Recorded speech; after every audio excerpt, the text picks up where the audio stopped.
এখন পর্যন্ত শিক্ষামন্ত্রীর আমি 2-3টা গালি দিছি, কিন্তু মানে তো বাইনচোদের বাচ্চা, তুই কি সারাদিন মিটিং করস? তুই এই নিউজ দেওয়ানের লাগা? তোর এই বালের নিউজ কি আমি জানি না যে পরীক্ষার মধ্যে মার্ক আমি পামো? প্রশ্ন তোরা ভুল করছিস, তোরা হোকা মারা দিছিস, তোরা মার্ক দিবি, তোরা দিবি নাকি দিবি না, না দিলেন নাইগা আমি বালটাও খালাই না তোকে।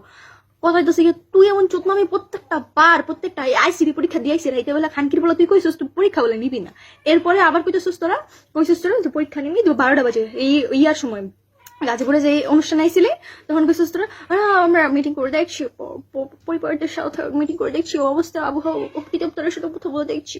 ওকে ফাইন, দেখলাম। তুই এবার 7টা বাজে ঘোষণা দিছিস যে পরীক্ষা যার যার মধ্যে হবে, পরীক্ষা দিতেই হবে। ওকে ফাইন, রাইতে বেলা 1টা বাজে মাদার চোদের বাচ্চা তুই হইতেছিস গিয়া আবার মিটিং বলে করস। তোর তুই তো মিটিং তোর হেডার ভিতরে বলে রাখ, তুই এক কথায় কইতে থাক, কয়ে রাখ পোলাপাইন রেছে আমরা মিটিং চুদি না, তোমরা ভাই পরীক্ষা দিতে হবে এন্ড পরীক্ষা দেওয়ার পরে হচ্ছে তোমাদের রেজাল্ট যখন দিব তখন হচ্ছে বিগত সরকারের আমলে শিক্ষার্থীদের পড়াশোনার অবস্থা ভালো ছিল না দেখে আমাদের শিক্ষার্থীদের পরীক্ষা খারাপ হয়েছে, হয়তো রেজাল্টই এরকম খারাপ হয়েছে। ইনশাল্লাহ পরিবারের বেস থেকে পেচের শিক্ষার্থীরা ভালো রেজাল্ট করবে।